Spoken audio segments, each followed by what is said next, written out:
Gençler salam, hər birinizi xoş gördük. Mən İstəmə Tədris Mərkəzinin məntiq müəllimi Leyla Məmmədli. Sizinlə bugün kursumuzda 1 fevral tarixində keçirilən sonuncu sınaq imtahanının izahlarına baxarıq. Deməli, elə isə başlıq elədi birinci sualdan. Uyğunluq sualı da analogiya anaqqrama aid bir sual. Qırıntı, çörək və buna uyğun olaraq düzgün variant bizdən tələb olunur. Çörəyin qırıntısı varsa, vaxtında yonqarılır. Yəni, kiçik hissələrə bölünmə kimi də düşünə bilərik. Çörəyin kiçik hissələri qırıntılardır, taxtanın da kiçik hissələri yonqarlar əmələ gətirir. Keçək 52-ci suala. 52-ci sual mətn təhlili ilə bağlı bir məsələdir. Məsələdə qeyd olunub ki, şərtində Hind, Sakit Atlantik və Şimal Buzlu okeanlarının Arktik, sərt, isti, subtropik və tropik iqlimli Suens, Cənub, Zənzibar və Madeyra adalarının məşhur sakinlərindən olan Eli Hutchinson Jennings, Freddie Mercury, George Costa və Tika Vilka vokalist, plantator, bələdçi və futbolçu olmuşdular. Aşağıda yazılanlardan istifadə edərək tapşırığı yerinə yetirməliyik. Və cədvəlimiz artıq hazırdır. Cədvəldə ümumi olaraq insanların adlarını qeyd eləmişik. Hansı okeana aid olması, hansı iqlim, peşələrinin nə olması və hansı adda olmaları haqqında məlumatları artıq cümlələri oxuyaraq yaza bilərik. İlk şəbədə yazılıb ki, plantator Eli Hutchinson Jennings Suens adasında böyük kakos plantasiyasına malik idi. Deməli, biz artıq bu cümlədən Eli Hutchinson Jennings'in plantator olduğunu tapa bilirik. Və eyni ilə qarşısına yaza bilərik ki, plantator. Və digər tərəfdən yazılıb ki, bu Suens adasındadır. Adı olaraq da o zaman burada qeyd edək ki, Suens adasındadır. Hələ ki, iqlimimiz və okean barədə bir məlumat yoxdur. Ona görə keçirik növbəti cümləyə. Yazıb ki, ikinci cümlədə George Costa Atlantik okeanının subtropik iqlimə malik Madeyra adasındadır. O zaman burada artıq insanın adının qarşısında okean olaraq yaza bilərik. Atlantik okean. Digər tərəfdən subtropik iqlim olduğu üçün həmçinin iqlimi də qeyd edə bilərik. Daha sonra adı olaraq da qeyd olunub ki, Madeyra adasındadır. Növbəti yazılıb ki, üçüncü cümlədə təcrübəli bələdçi Tika Vilka Şimal Buzlu okeanın Arktik sərt iqlimə malik adasındadır. O zaman biz də Tika Vilka'nın adının qarşısına yazaq ki, Şimal Buzlu okean. Daha sonra bilirik ki, Arktik sərt iqlimə malikdir. Növbəti olaraq da peşəsi qeyd olunub ki, peşə olaraq bələdçidir. Və son cümlədə yazılıb ki, vokalist Hind okeanının adı cənub olmayan isti iqlimə malik adasındadır. Biz artıq baxırıq ki, peşələrdən plantatoru və bələdçini tapmışıq. Vokalist kimdirsə, o Hind okeanındadır. Deməli, biz heç vaxt deyə bilmərik ki, George Costa vokalistdir. Çünki vokalist artıq Hind okeanındadır. Atlantik okeanında ola bilməz. O zaman bir dənə burada adlardan Freddie Mercury'nin adı qalıb. Yəni, vokalist Freddie Mercury. Və okean olaraq da Hind okeanındadır. Sadəcə olaraq qeyd olunub ki, burada adı cənub olmayan isti iqlimə malik adasındadır. Deməli, artıq biz bilirik ki, adı olaraq cənub adasında deyil. Əgər Freddie Mercury cənub adasında deyilsə, o zaman cənub adasında bir də yeganə olaraq sonuncu Tika Vilka qalacaq və bura qeyd edildik cənub adası və qalan boşluqları artıq doldura bilərik. Bir də bizə iqlim olaraq da yazılıb ki, bu artıq isti iqlimə malikdir. O zaman baxaq boşluqları dolduraq. Məsələn, okean olaraq tapa bilərik ki, Eli Hutchinson Jennings artıq bilirik Hind okeanında deyil, Atlantikdə deyil və Şimal Buzlu okeanında deyil. O zaman burada yeganə olaraq qalacaq Sakit okeandadır. Digər tərəfdən iqlim olaraq biz bilirik ki, artıq Jennings isti, subtropik və arktik iqlimdə ola bilməz. O zaman bunları da üzərinə qeyd eləsək, taparıq ki, tropik iqlimlərdir. Daha sonra biz peşələrdə plantatoru, vokalisti və bələdçisini tapmışıq. Burada artıq yalnızca futbolçu peşəsi qalır. Və son olaraq adalara da baxsaq, Suens adası, Cənub adası və Madeyra adası tapılıb, yerdə qalıb. Bir dənə Zənzibar adası. Cədvəlimizi tam qurduğumuza görə biz artıq cədvələ əsasən bilirik ki, Plantator Suens adasındadır. Daha sonra vokalist Zənzibar adasındadır. Futbolçu Madeyra adasındadır. Bələdçi Cənub adasındadır. Və buna uyğun olaraq da düzgün şəkildə ardıcıllığı qurmalıyıq. Yəni ABC-də ardıcılıq sualın şərtinə əsasən qura bilərik. Növbəti keçək 53-cü suala. 53-cü sualda yazıb ki, qanunauyğunluğu müəyyən edin və sual işarəsinin yerinə doğru variantı tapın. 9 və 8-dən 13 almalıyıq. 7 və 4-dən 9 almalıyıq. 9 və 8-dən 13 almaq üçün 9-un üzərinə 8-in yarısını gələrik. Sonda cavab alaraq 13. 7 və 4-dən 9 almaq üçün 7-nin üzərinə 4-ün yarısını gəlirik. Cavab alaraq 9. 4 və 6-dan da sual işarəsini almaq üçün həmçinin 4-ün üzərinə 6-nın yarısını gəlirik. Cavab alırıq ki, 7-yə bərabərdir. Daha sonra baxaq 54-cü suala. Cədvəllərə aid olan bir sualdır. Yazılıb cədvəlin məlumat hissəsində B və B-nin cəmi 6C-yə bərabərdir. O zaman elə burada birbaşa qeyd edirik. 2B bərabərdir 6C. Və nəticə olaraq hər tərəfi 2 yerə bölə bilərik. Alarıq ki, B bərabərdir 3C. Daha sonra B və C-nin cəmi 2A-ya bərabərdir. B və C-nin cəmi 2A-ya bərabərdirsə, biz artıq müəyyən əvəzləmədən istifadə edə bilərik. B-nin 3C-yə bərabər olduğunu bilirik. B-ni o zaman burada 3C kimi yazsaq, 3C-nin üzərinə C-ni gələndə nəticə olaraq alırıq 2A. 4C 2A-ya bərabərdirsə, o zaman C-nin qiyməti bərabər olacaq. Daha doğrusu, hər tərəfi 2 ilə bölsək, 2C-nin qiyməti bərabər olacaq A-ya. Diqqətlə baxsaq, biz artıq B-nin də C-nin ifadəsini tapmışıq. A-nın da C-nin ifadəsini tapmışıq.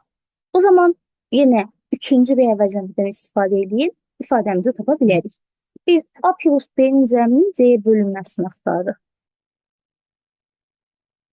A-nın yerinə 2C-ni qeyd edə bilərik. B-nin də yerinə 3C-ni qeyd edə bilərik. Alınan cavabı sonda C-nin qiymətinə bölürük. 2C və 3C-nin cəmi bizə verirsə 5C. 5C-ni C-yə böldüyümüz zaman cavabımız da olacaq ki, 5-ə bərabərdir. Yəni, düzgün cavabımız olacaq A variantı. 55-ci sual şəkillərlə bağlı olan qanunauyğunluq sualıdır və burada müəyyən ardıcıllığı gözləməliyik. Ardıcıllıqda yazılıb ki, məsələn, birincisində birinci şəkil ən sonuncu sıraya keçib, amma əks tərəfə çevrilir. O zaman biz də öz birinci şəklimizi ən sonuncu sıraya keçirməliyik. Amma əks şəkildə, məsələn, oxun aşağı hissəyə baxırsa, biz artıq oxu yuxarı hissəyə çəkməliyik. Və yaxud rombu yuxarı hissədədirsə, biz də rombu aşağı hissəyə çəkərik. Növbəti olaraq baxırıq ki, buna uyğun olmayan variant, məsələn, D variantıdır. Variantı çıxa bilərik. Daha sonra, məsələn, ikinci şəklə baxırıq. İkinci şəkildə ox işarəsi elə öz yerində qalıb, amma işarə özünün əksinə dəyişilir. O zaman biz də öz ikinci şəklimizi elə öz yerində, yəni ikinci sırada saxlayarıq, amma işarə özünün əksinə dəyişməlidir. Yəni, aşağıya doğru olmalıdır. Buna uyğun olaraq C variantını çıxarıq, çünki C variantı uyğun deyil. A, B, Y variantları düzgün cavab ola bilər. Gəlirik növbəti üçüncü şəklə. Üçüncü şəklimiz birinci sıraya gəlib, amma yenə də diqqətlə baxsaq, əks istiqamətə çevrilir. Bizim də üçüncü şəklimiz birinci sıraya gəlməlidir, amma özünün əksinə çevrilməlidir. Buna uyğun olaraq da yenə variantlara baxsaq, B variantını ata bilərik. Qalırıq A və Y variantının arasında. Və sonuncu şəklimiz üçüncü hissəyə gəlib və özünün əks istiqamətə çevrilir. Biz də sonuncu şəklimizi üçüncü hissəyə çəkərik. Özünün əks istiqamətində çəksək, Y variantında çıxarıb düzgün cavab olacaq, yalnız A variantı. 56 nömrəli sualla davam edək. Sualda qeyd olunub ki, mətiyə tərif və buna uyğun olaraq düzgün variantı seçməliyik. Mətiyə mət eləmək sözündən götürülüb və bu tərif mənasındadır. Yəni, mətiyənin nəticəsi tərifə gətirib çıxarır. Buna uyğun variantı Y variantıdır. Komediyada gülüşə gətirib çıxarır. Yəni, eyni mənada işlənilə bilər. Y variantı düzgün variantı.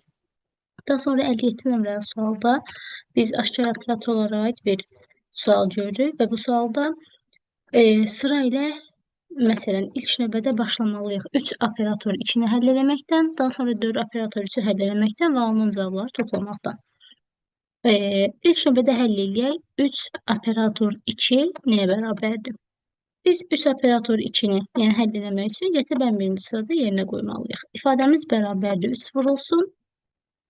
Biz bilirik ki, x-in qiyməti 3, y-in qiyməti 2-yə bərabərdir və gördüyümüz bütün x-lərin yerinə 3, y-lərin yerinə 2 yazarıq. 3 vurulsun, 3 operator 2 çıxılsın 1. Biz rombun qiymətini, yəni romb operatorunun qiymətini axtarırıq və romb operatorunun qiymətini tapmaq üçün əlimizdə dairənin qiyməti bizə lazımdır artıq. Biz dairənin qiymətini tapıb alınan cavabı 3-ə vurmalıyıq və nəticədən 1 çıxmalıyıq ki, ifadəmizin cavabını alaq. O zaman biz bir dəfədə 3 operator 2, yəni dairə ilə olan operatoru gətirib yerinə qoymalıyıq və dairə ilə olan operatoru həll etmək üçün ikinci sırada yerinə qoyarıq. İfadəmiz bərabərdir 3 operator 2 üstəgəl 2. Biz bu operatorda həll etmək üçün, yəni dairə olanın nəticəsini bilmək üçün bu dəfə də kvadrat olan operatoru həll etməliyik. Yəni 3-cü artıq yazarıq. 3 operator 2 bərabərdir. Kvadrat olan gətirib burada yerinə qoyarıq. X-in kubu, yəni 3-ün kubu çıxılsın 2-nin kvadratı. Bu da bizə verəcək 27 çıxılsın 4. Yəni kvadrat olan operatorun qiyməti bərabər olacaq 23-ə. Biz amma romb olan operatoru axtarırıq. O zaman nə edərik? Kvadrat olanın qiyməti 23-ə bərabərdirsə, gəlib burada yerinə qoyub dairə olan operatoru taparıq. İfadəmiz bərabərdir. Biz bilirik ki, bu qiyməti bayaq 23 tapmışıq. 23 üstəgəl 2 bərabərdir 25-ə. Dairəni həll edib gətirib burada yerinə qoyub artıq rombun qiymətini tapa bilərik. İfadə bərabərdir 3 vurulsun. Bu dairə operatorunun qiyməti, yəni 25 çıxılsın 1. İfadə bərabərdir 74. Biz birinci 3 operator 2-nin qiymətini tapırıq, 74 edir.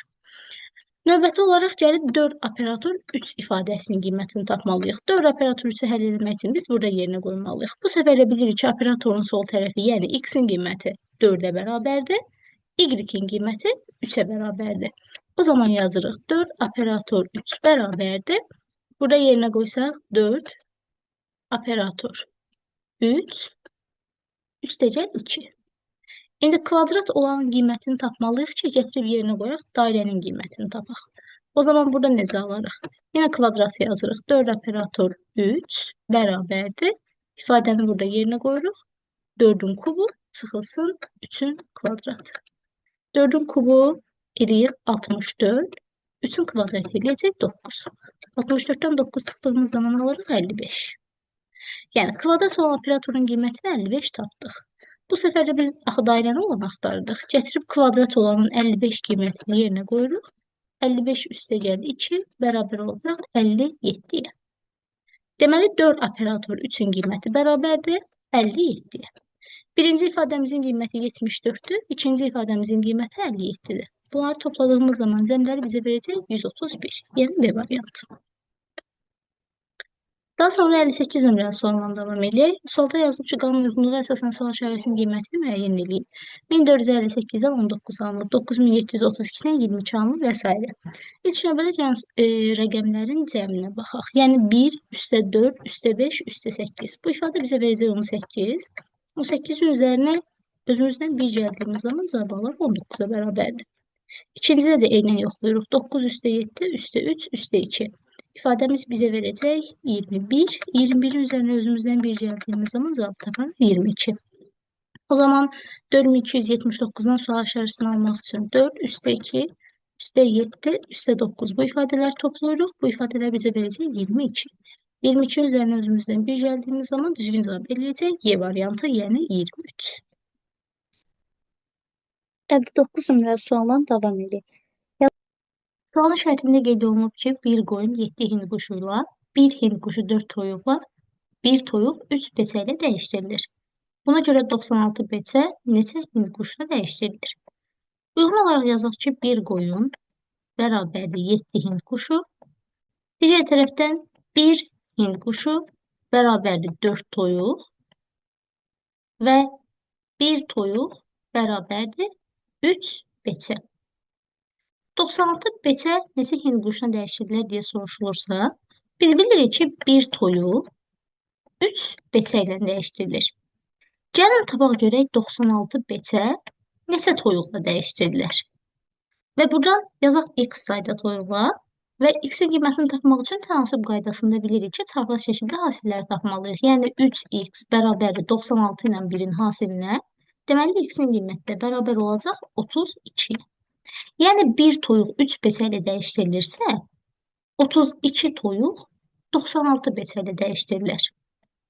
Amma bizdən 96 beçənin neçə hindquşuna dəyişdirilməsi tələb olunur. Daha sonra bilirik ki, bir hindquşu 4 toyuğa dəyişdirilir. Və 96 beçə 32 toyuğa dəyişdirilirsə, gəlin baxaq 32 toyuq neçə hindquşuna dəyişdirilir. Və buradan x-in qiymətini tapmaq üçün yenə çarpaz şəkildə vurarıq. 32, daha doğrusu x-in qiyməti 4x bərabərdir 32, x-in də qiymətini taparıq ki, 8-ə bərabərdir. Yəni, bir hindquşu 4 toyuğa dəyişdirilirsə, 8 hindquşu 32 toyuğa dəyişdiriləcək və 32 toyuq da 96 beçəyə dəyişdiriləcək. Buradan da daha aydın olsun deyə belə qeyd edə bilərik ki, 8 hindquşu bərabərdir 32 toyuq və 32 toyuq bərabərdir 96 beçə. Deməli, düzgün cavabımız bərabər olacaq D variantı. 60-cı sualda yazılıb ki, aşağıda verilmiş anaqramlardan hansı birinci sözün sonu ikinci sözün əvvəlidir? Deməli, buradan variantlarla düzgün olaraq hecanı qurmalıyıq.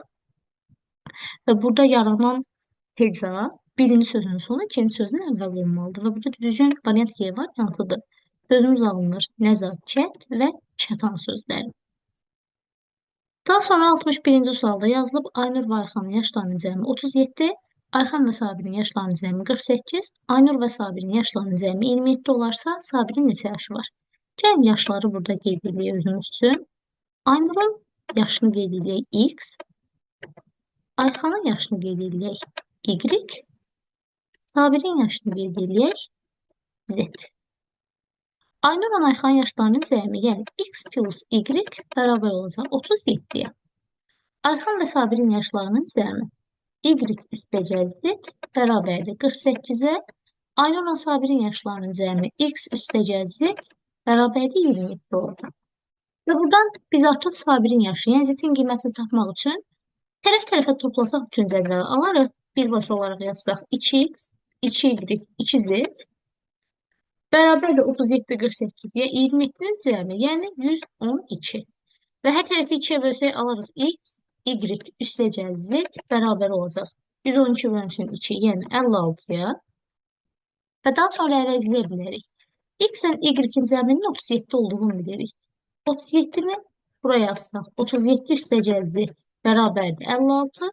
Z-in də qiyməti bərabərdir 56 çıxılsın 37, yəni 19. Tapdığımız Z-in qiyməti ilə Sabirin yaşıdır. Düzgün cavabımız olacaq D variantı, yəni 19. 62-ci sualda artıq tərəzi ilə bağlı olan bir sualdır və biz 1-dən 9-a qədər verilən ədədləri tərəzilərə düzgün şəkildə yerləşdirməliyik. 1-dən 9-a qədər ilk növbədə ədədlərimizi özümüz üçün burada düzək. Artıq ədədləri tapdıqca üzərindən silə bilərik. Baxırıq ki, bizim tarazlıqda olan bir fiqurumuz var və burada artıq, məsələn, 2 boz kvadratın cəminin 1 ağ 3 buzağa bərabər olduğunu bilirik. Və digər tərəfdən bilirik ki, 3 fiqurun cəmi bir fiqurdan daha yüngüldür.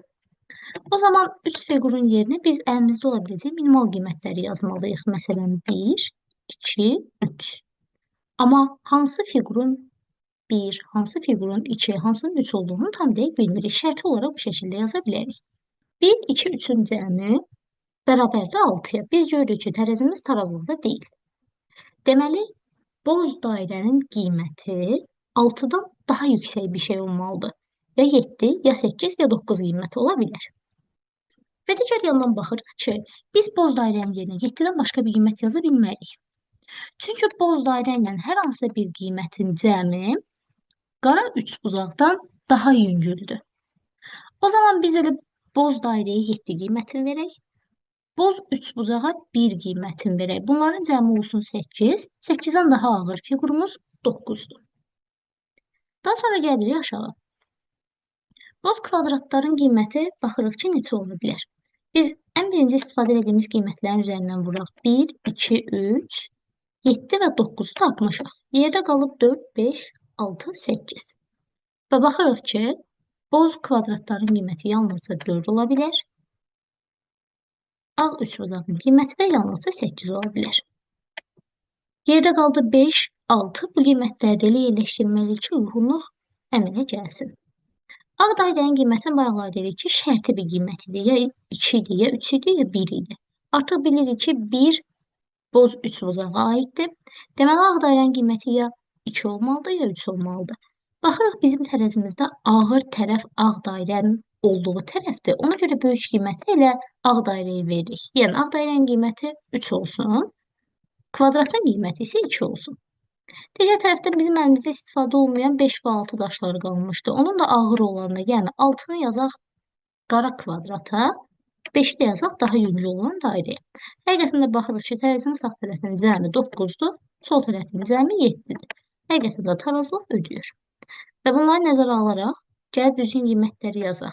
Bu 5-ə bərabərdir, bu 6-ya bərabərdir, bu 3-ə, bu 2-yə bərabərdir. Və buradan ardıcıl olaraq artma ardıcılığı ilə fiqurları düzdüyümüz zaman düzgün cavabımız olacaq C variantı. 63-cü sualda inteqrasiya bərpa edilmə deməkdir, veto qadağan etmə deməkdir. 64 nömrəli sualla davam edək. Sualda ardıcıllıq qeyd olunub. Biz ilk növbədə ardıcıllığın arasındakı fərqlərə baxsaq, elə müəyyən ədədlərin arasındakı əlaqəni görə bilərik. 255 və 127-nin arasındakı fərq 128-dir. 127 ilə 63-ün arasındakı fərq 64-dür. 63 və 31-in arasındakı fərq 32-dir.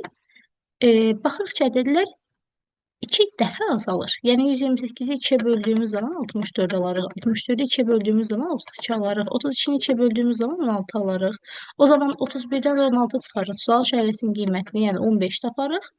15-dən 8 çıxdığımız zaman 7 alırıq. 7-dən 4 çıxdığımız zaman 3 alırıq. 3-dən 2 çıxdığımız zaman 1 alırıq və 1-dən 1 çıxdığımız zaman 0 alırıq. Yəni, ədədlərin arasındakı fərqlər özləri də müəyyən bir ardıcıllıq əmələ gətirir. Deməli, sual şərəsinin yerinə olacaq B variantı. 65 nömrəli sualda baxırıq ki, üçbucaq aşağı doğru əyilib. Rəqəmlər özlərinin, daha doğrusu rənglər özlərinin əksinə dəyişilib. Biz artıq baxırıq ki, məsələn, biz bu üçbucağı aşağı doğru açmışıq. Yəni, güzgə əksini yazmışıq. O zaman öz fiqurumuzu da aşağı doğru açıb güzgə əksini yazarıq. İstiqamət olaraq ilk növbədə istiqamətini seçək. Məsələn, biz baxırıq ki, bu simmetriya xəttinə bizim bu iç tərəfi olan dairə yaxındırsa, o zaman cavab variantında da, yəni bu iç tərəfi olan dairə bu şəkildə simmetrik xəttə yaxın olmalıdır. Biz bu istiqamətdən asılı olaraq A variantını ata bilərik. Çünki burada içəriyə doğru bir çıxıntı olmalıdır. B variantını da ata bilərik. C, Y, D fiqurun istiqamətinə görə doğrudur. Digər tərəfdən gəlin, baxaq digər fiqurların simmetriyasına. Məsələn, bu üçbucağın simmetrik əksi bu şəkildə qalmalıdır. Amma Y variantında səhv verilib. Çünki üçbucağın istiqaməti güzgə əksisə özü ilə eyni qala bilməz. Oxun istiqamətinə baxa bilərik. Oxun istiqaməti yuxarı doğru baxırsa, burada artıq aşağı doğru baxmalıdır. Biz o zaman C variantında atarıq. Düzgün cavabımız qalacaq D variantı. 66-cı sual. Qeyd olunub ki, Rəşadın pulu Turalınkindən 8 manat çox etdi. Deməli, biz burada yerinə qiymət qoya bilərik və yaxud x, y vəzləməsi aparada bilərik. Rəşadın pulu Turalınkindən 8 manat çoxdur. O zaman Turalın x sayda pulu var, Rəşadın x plus 8 sayda pulu var. Sonra qeyd olunub ki, Rəşad Turala 6 manat verdi. Baxın, Rəşad Turala 6 manat verirsə, o zaman Rəşadın pulu 6 manat azalır. Əksinə, Turalın pulu 6 manat artır və nəticə olaraq Rəşadın pulu olacaq x çıxılsın, x üstəcəl 8 çıxılsın 6. Yəni, x plus 2. Həmçinin Turalın da pulu olacaq x üstəcəl 6. İndi yazılıb ki, kimdə digərində neçə manat çox oldu? Rəşadın pulu x plus 2-dir, Turalın pulu x plus 6-dır. Deməli, Turalın pulu daha çoxdur və neçə manat daha çoxdur? Aralarında 4 manat fərq var. Ona görə də düzgün cavabımız olacaq cəbriyat. Sınıf 67-70 sayılı suallara. Sual şəklində yazılır ki, cədvəldə verilənlərdən istifadə edərək hərflərə uyğun ədədləri tapın və verilmiş sözləri hərflərin ardıcılığı nəzərə alınmaqla həmin ədədlərlə ifadə edin. Bu nə deməkdir? Deməli, bizə müəyyən ədədlər verilir, hansı ki, cəmləri 73-dür, özləri bir rəqəmli ədədlərdir və müəyyən şərtləri ödəməlidirlər. Məsələn, şərtlərdə yazılıb ki, aralarında 9 olmayanlar müəyyən hərflərdir. Gəlin o zaman biz də qeyd edək. Ən birinci bizə tapmaq tələb olunur ki, 9 olmayan. Biz əlavə olaraq burada 9 olanları tapa bilərik. Məsələn, 9 olmayanları tapsaq, bilirik ki, yazılıb burada A, C, Y, C, X, I, K, L, N, O, T və Y. 9 olmayanlar bunlardır. Deməli, yerdə qalan P və S 9 ola bilər. O zaman yerdə qalanları yazarkən 9 ola bilənlər P və S-dir. P və S-ə 9 ola bilənlərə bu səfər plus qoyaq. Digərləri zaten bilirik ki, 9 ola bilməz. Onlara minus işarəsi qoyulur. Daha sonra qeyd olunub ki, aralarında 1 olmayanlar. Burada qeyd edək ki, 1 olmayanlar qeyd olunub ki, baxın, bu hissədə yazılıb. A, C, Y, F, I, K, L, N, O, P, Y, S və P. Baxın, bunlar 1 olmayanlardır. O zaman yerdə 1 olan təkcə qalacaq ki, o zaman biz burada özümüz üçün 1 olanı da qeyd edək ki, sonda cavabı tapmaq bizim üçün daha rahat olsun. Deməli, tapdıq ki, 1 olan C-dir. Yerdə qalan heç bir artıq 1 ola bilməz. Hər birinə minus işarəsi qoyuruq. Digər tərəfdən 3-cü şərtdə yazılıb ki, bərabəri olan. Bu nə deməkdir? Yəni, hər iki ədəddən eyni ola bilər. Məsələn, A-nın və C-nin qiymətləri eyni ola bilər. Və yaxud N-in və O-nun qiymətləri eyni ola bilər. Yəni, bir-birinə bərabəri olanlar bunlardır. Yerdə qalanların artıq təkrarı yoxdur. Yəni, onlar elə bir qiymət almalıdırlar ki, aldıqları qiymət təkrarlanmasın. Daha sonra yazılıb 3-ə qalıqsız bölünənlər. Yazaq o zaman özümüz üçün. 3-ə bölünən, qalıqsız bölünənləri tapsaq, 3-ə bölünməyənləri də tapa bilərik. Onda buraya yazaq 3-ə bölünməyən. Onları da qeyd edək. 3-ə qalıqsız bölünənlər hansı olacaq? Olacaq Y, X, N, P, S və P. Bu ədədlər 3-ə bölünürsə, o zaman yerdə qalanlar 3-ə bölünməyəcək. Yəni 3-ə qalıqla bölünəcəklər. O zaman digər rəqəmdə 3-ə qalıqsız bölünənləri də tapaq.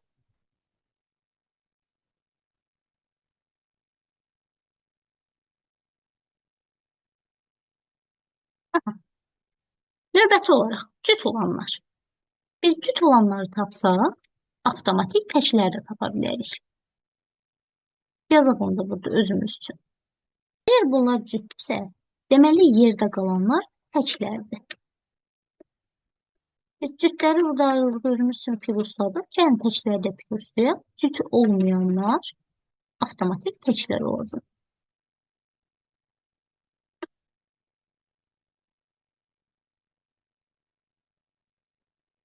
Daha sonra yazılıb natural ədədin kvadratı olanlar. Hansı ədədin kvadratı olsun və kvadratı olmayanları da özümüz üçün qeyd edək. Baxın, əslində olmayanları qeyd eləmək şərt deyil. Sadəcə olaraq biz artıq daha tez tapmaq üçün, daha rahat şəkildə tapmaq üçün onları özümüz üçün qeyd eləməliyik. Deməli, kvadrat olanları yazdırıq. Buradan baxarıq ki, kvadrat olanlar olmalıdır.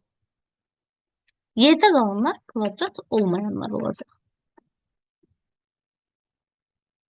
Tərəfdən sonuncu olaraq baxırıq ki, 5-dən böyük olanlar. Burada qeyd edək, 5-dən böyük.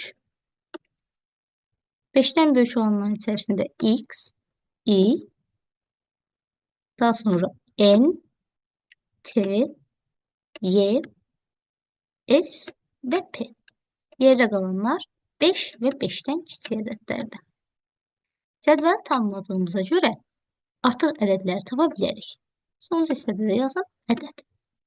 Deməli biz bir rəqəmli, yəni 1-dən 9-a qədər elə ədədlər tapmalıyıq ki, cəmləri 73 olsun və bunlar bizim axtardığımız şərtləri ödəsin. Gedək sonuncu addımımıza, yəni ədədlərimizin tapılmasına. Deməli, burada baxırıq ki, məsələn, başlayaq elə A-nın özündən. A elə bir ədəd olmalıdır ki, 9 deyil, 1 deyil, 3-ə bölünmür, ədədimiz cütdür və 5-dən böyük deyil. Biz də fikirləşirik ki, ədədimiz cüt olsun, amma 5-dən böyük olmasın. Bu ədədlər hansılardır? 2 və 4-dür. Amma digər şərtlərə də baxsaq, ədəd hansısa ədədin kvadratı olmamalıdır. Əgər kvadrat olsaydı, biz burada plus işarəsi seçərdik. Ona görə deməli ədədimiz 4 deyil, ədədimiz olacaq 2. Baxın, bütün şərtləri ödəyir. Ədədimiz 9 deyil, 1 deyil. Ədədin bərabəri ola bilər. Onu artıq digər hərfləri tapanda baxarıq. 3-ə bölünmür. Ədədimiz cütdür və hansı ədədin kvadratı deyil, 5-dən də kiçikdir. A-nı tapdıq. Daha sonra baxaq C-yə. Diqqətlə baxsanız, əgər A-nın bütün şərtləri C-ilə eynidir. Yəni, plus işarələri C-ilə eynidir. Deməli elə C-nin də qiyməti 2-dir. Artıq bərabəri olan şərtini ödəyir. Yəni, A ilə C-nin qiymətləri bir-birinə bərabərdir. Gəlirik Y hərfinin tapılmasına. Y hərfi də 9 deyil, 1 də deyil, 3-ə bölünür. Fikirləşirik avtomatik 3-ə bölünən ədədləri. Bilirik ki, 3, 6, 9-dur. Yazılıb ki, ədədimiz 9 deyil. Və daha sonra baxırıq ki, ədədimiz cüt də deyil. Cüt deyilsə, deməli 6 ola bilməz, yerdə bir dənə qalacaq 3. Deməli, bizim axtardığımız ədəd 3 imiş. Gəlirik C-nin tapılmasına. C-ni artıq bir adımda tapa bilərik. Ədədimiz 1-dir. Sadəcə olaraq bizim, diqqətlə bu sütuna baxsaq, sadəcə olaraq 1 olan ədədlərimizdən birinə C-yə plus işarəsi qoymuşuq. Elə digər şərtləri yoxlasaq da, yoxlamasaq da ədədin C olduğunu avtomatik görürük. Daha sonra baxaq X-ə. Ədəd 9 deyil, 1 də deyil. Ədədin burada hərflərin içərisində bərabəri var. 3-ə bölünür. 3-ə bölünürsə, o zaman baxaq 3-ə bölünən ədədlərimizi yenə yazıram. 3, 6, 9. Ədəd 9 deyilsə, üzərindən xətt çəkirəm. Digər tərəfdən yazılıb ədəd cüt olmalıdır. Cüt olmalıdırsa, o zaman ədədimiz olacaq 6. İ-nin tapılmasına baxaq. Həmçinin İ də 9 deyil, 1 də deyil. Ədədimiz 3-ə bölünmür, cütdür. Cüt ədədlərə baxaqında bilirik ki, 2, 4, 6, 8. Ədədimiz 3-ə bölünmürsə, deməli 6 ola bilməz. Digər tərəfdən, ədədimiz hansısa bir ədədin kvadratı deyil. Hansısa bir ədədin kvadratı deyilsə, o zaman 4 də ola bilməz. Ədədimiz 5-dən böyükdür. Ədəd 5-dən böyüksə, deməli ədədimiz olacaq 8. Daha sonra baxaq K-ya. Həmçinin K-da 9 da deyil, 1 də deyil. Ədədin burada bərabəri var. Ədəd 3-ə bölünmür. Cüt ədəddir. Daha doğrusu cüt ədəd deyil, tək ədəddir. Hansı ədədin kvadratı deyil, 5-dən də kiçikdir. Yəni o zaman bax. Ədədimiz tək ədəd olsun. Məsələn, tək ədədlər 1, 3, 5, 7, 9. Bir-iki ədəd 9 deyil. Ədəd 1 də deyil. Daha sonra yazılıb ki, ədəd 3-ə bölünməyən ədəd olsun. O zaman 3 də ola bilməz. Ədəd 5-dən böyük olmamalıdır. 5-dən böyük olmamalıdırsa 7 də ola bilməz. Deməli, K-nın qiyməti bərabər olacaq 5-ə. Sonra baxırıq L-in qiymətinə. Baxırıq ki, L də 9 da deyil, 1 də deyil. Digər tərəfdən baxırıq, L 3-ə bölünmür, Cüt ədəddir. Hansısa bir ədədin kvadratıdır. 5'ten de böyük değil. Baxaq cüt ədəddirsə o zaman olacaq 2, 4, 6, 8. 5'ten böyük değilsə yerdə qalır 2 ilə 4 və burada yazılıb ki, ədəd hansı ədədin kvadratı olsun. O zaman ədədimiz bərabər olacaq 4'ə. Gəlirik n-in tapılmasına. N də 9 deyil, 1 də deyil. Daha sonra 3'ə bölünən ədəddir. Cüt ədəddir. 3'ə bölünən cüt ədəd biz bilirik ki, ədədlərimizin içərisində yalnızca 6'dır. Elə bunu birbaşa olaraq yazırıq. Daha sonra o hərfin tapılması. Ədəd yenə 9 da deyil, 1 də deyil. Daha sonra ədəd 3'ə bölünməyən ədəddir. Cüt ədəd deyil, tək ədəddir. Hansı ədədin kvadratı deyil, 5'ten də böyük deyil. Baxırıq ki, bizim 5'ten böyük olmayan ədədlərimiz bunlardır. 1, 3, 5. Ədədimiz 3'ə bölünmürsə, bu siyahıdan çıxararıq. Bir də baxırıq ki, ədədimiz 1 də deyil, ola bilməz. O zaman 1 də çıxarırıq. Yerdə bir dənə qalacaq 5. Sonra baxırıq P-nin tapılmasına. Yazılıb ki, P 9 ola bilər. Daha sonra 1 deyil, 3'ə bölünür, təkdir, 5'ten böyükdür. Elə ədədimiz 9'dur. Həmçinin eyni şərtlər S içində ödəyir deyə S-i də elə birbaşa olaraq 9 yaza bilərik. Daha onu da başdan yoxlamağa ehtiyac yoxdur. Qaldıq T-nin və Y-nin tapılmasına. T-nin şərtlərində qeyd olunub ki, ədədimiz 9 deyil. Ədədimiz 1 də deyil. Ədədimiz 3'ə bölünür. Baxın, 9 deyil, amma 3'ə bölünür. Yazırıq bura. O zaman 3 və 6. Ədədimiz cüt ədəddir. Deməli, T-nin qiyməti bərabər olacaq 6'ya. Digər tərəfdən qaldı Y-nin tapılması. Baxırıq ki, yazılıb Y 9 deyil, 1 də deyil, 3'ə bölünmür, tək ədəddir və 5'ten böyükdür. 5'ten böyük, 3'ə bölünməyən tək ədədimiz 7'dir. Deməli, Y-nin də qiymətini tapırıq ki, 7'dir. Və sonda tapdığımız rəqəmlərin düzgünlüyünü yoxlamaq üçün burada yazdığımız ədədlərin hamısının cəmini tapa bilərik. Cəmləri 73 olmalıdır. Çünki bizim şərtimizdə yazıb ki, bir rəqəmli ədədlərin cəmi 73 olsun. Və hesablayanda həqiqətən görürük ki, hərflər olacaq 73. Daha sonra bizdən sırayla sualın şərtlərini istəyir. Məsələn, politologiya sözündəki hərflərə uyğun olan rəqəmlərin cəmini istəyir. Biz bilirik ki, P hərfinin qiymətini ifadə eləmişik 9-la. O hərfinin qiymətini ifadə eləmişik 5-lə. L hərfinin qiymətini ifadə eləmişik 4-lə. İ hərfinin qiymətini ifadə eləmişik 8-lə, T hərfi 6, O hərfi 5, L hərfi 4, yenidən O hərfi 5, C hərfi 1, İ hərfi 8, Y hərfi 7, A hərfi 2. Bu rəqəmləri toplayanda bunların cəmi bizə verəcək 64. Yəni, bu sualın cavabı D variantıdır. Məsələn, 68-ci sualda yazılmışdı ki, xokkey sözünün hərflərin qarşılığı hansı variantda uyğun olaraq düzgün verilir, bunu tapın. Biz X hərfinin 6 olduğunu bilirik. O hərfi 5'dir, Q hərfi 5'dir. Yenidən Q hərfini yazırıq 5. E hərfi 3'dür, Y hərfi 7'dir. Xokkey sözünün qarşılığı burada olan hərflərdir.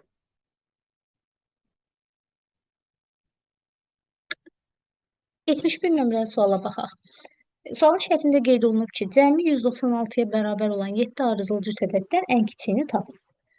Ədədlərimiz ümumiyyətlə cüt ədəd olmalıdır və cüt ədədlərin arasında 2 vahidlik fərq var.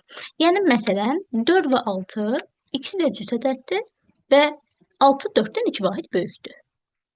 Məsələn, 8 də cüt ədəddir, 8 6-dan 2 vahid böyükdür. O zaman biz bunu x-ni ifadə eləsək, məsələn, birinci cüt ədədimiz olacaq x, ikincisi olar x plus 2, üçüncüsü olar x plus 4, x plus 6 və s. Bu şəkildə davam edir. O zaman gəlin yazaq. Birinci ədədimiz x, ikinci ədədimiz, üçüncü ədədimiz, dördüncü ədədimiz, beşinci ədədimiz, altıncı ədədimiz və yeddinci ədədimiz. Bu ədədlərin cəmi 196'ya bərabərdir. O zaman biz bunu riyazi qaydada həll edirik. 7 ədəd x var, yəni 7x üstəgəl 2, 4, 6, 8, 10, 12. Bunları topladığımız halda 42 alarıq. Bərabərdir 196'ya. 7x bərabərdir 196 çıxılsın 42, yəni 154. İkisi də qiyməti bərabərdir 22. Bizdən ədədlərin ən kiçiyi tapmaq tələb olunur. Ən kiçiyi də olacaq 22. Yəni düzgün cavab olacaq C variantı. İzafi qullarla bağlı olan bir sualdır və burada biz artıq diqqətlə baxmalıyıq. Nəyə? Bizə bir kub verilib və həmin kuba uyğun olaraq düzgün fırladılma hissəsi hansıdırsa onu seçməliyik. Məsələn, ipucu olaraq özümüz üçün baxa bilərik ki, verilən x işarəsi və dairə bir-birinə uzaqdır. Yəni, aralarında ən azı belə bir məsafə var. Amma ən birinci şəkildə onlar bir-birinə çox yaxındır. Ona görə bir düzgün variant olaraq götürülə bilməz. Birin olduğu variantlara çıxsaq, həmçinin eyni dediyimiz qayda 5-ə də aiddir. Biz baxırıq ki, x ilə nöqtə bir-birinə aralı hissələrdə yerləşirlər. Yəni, bir-birindən məsafələri daha çoxdur. Amma 5-də bunların arasındakı məsafə daha azdır. Ona görə 5 də düzgün olaraq götürə bilməliyik. A variantını və Y variantını çıxarıb, gedə bilən düzgün cavab üçün qalacaq elə D variantı. Yəni, variantlarla işləsək, bizim daha az vaxtımızı aparar və birbaşa olaraq düzgün cavab tapa bilərik. Davam edək 73-cü sualda. Sualda biz sual işarəsinin yerinə uyğun gələn variantı seçməliyik. Bunları özümüz üçün rəqəmləsək 1, 2, 3 şəklində göstərərik və artıq fiqurlara baxırıq ki, biz 3-cü şəklin üzərində birinci və ikinci şəkildə olan, burada olmayan çatışmayan hissəni tapmalıyıq. Diqqətlə baxsaq, məsələn, birinci şəkildə aşağıda düz xətt var, bizim şəklimizdə həmin düz xətt verilməyib. Həmin düz xətti seçərik. Digər tərəfdən bu yarım dairə aşağıya doğru tamamlanıb, amma bizim şəklimizdə tamamlanmayıb. Digər yarım dairəni seçirik. Buradan bir düz xəttimiz var, ortada da balaca bir düz xətt var.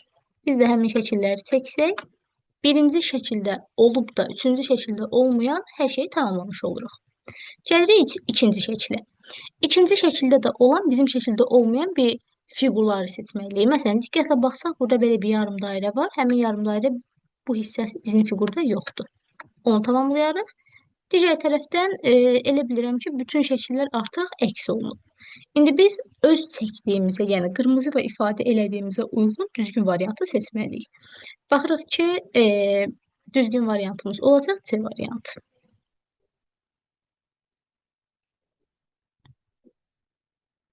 sayılı sualları mətnə əsasən tamamlayıb. X, Y, Z, T, K və L avtomobilləri 1-dən 6-ya kimi nömrələnərək 3 xüsusiyyət baxımından qiymətləndirilib və nəticələr aşağıdakı kimi göstərilib.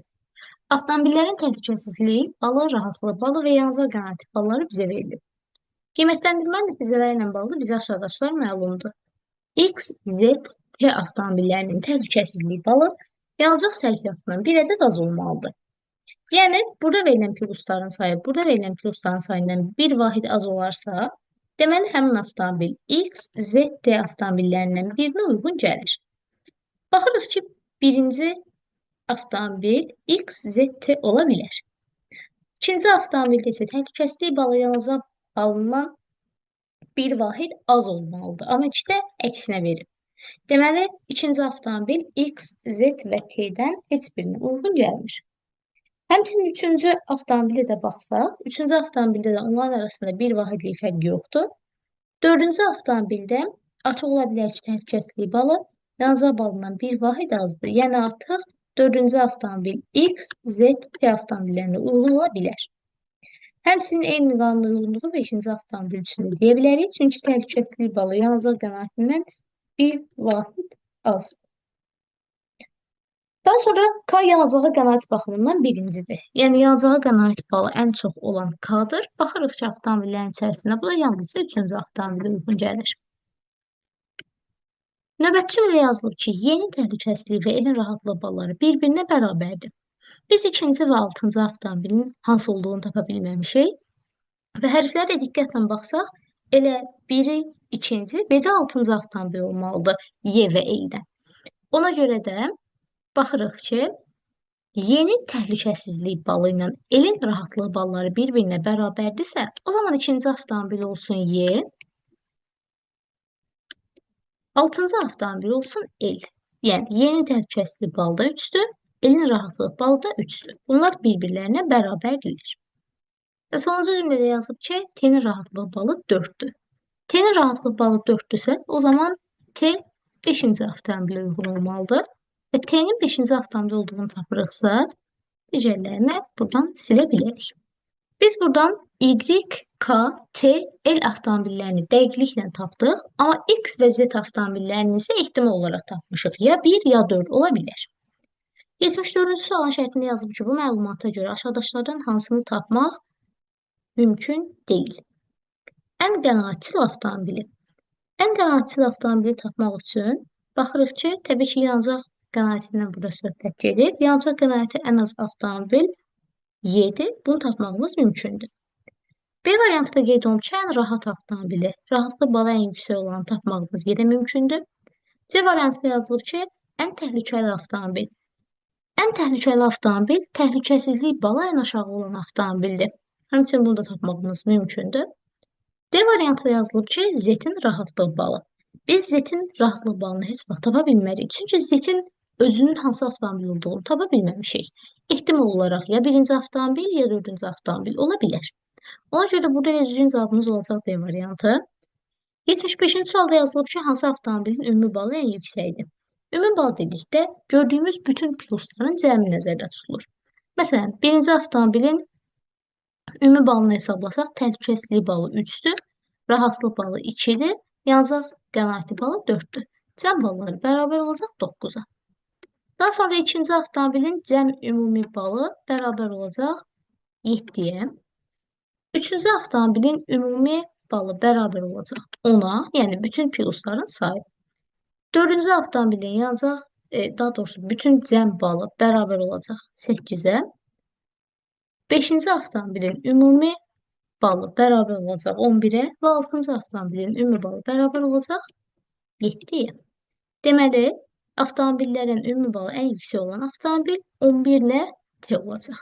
Düzgün cavab variantı D'dir. Və 76-cı sualda yazılıb ki, elin ümumi balı neçədir? Elin ümumi balı 7'yə bərabərdir. Düzgün cavab variantımız olacaq A variantı. Həmçinin 77-ci sualda yazılıb avtomobillər haqqında aşağıdakılardan hansı mütləq doğrudur? Y-nin rahatlıq balı 3'dür. Biz baxırıq ki, Y avtomobili ikinci avtomobildir və həqiqətən də rahatlıq balı 3'dürmü? Xeyr. Artıq A variantı yanlışdır.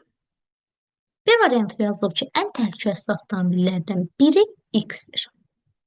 Biz baxırıq ki, avtomobillərdən təhlükəsizlik balına görə ən yüksək olan avtomobil birinci, ikinci, üçüncü və beşinci avtomobildir.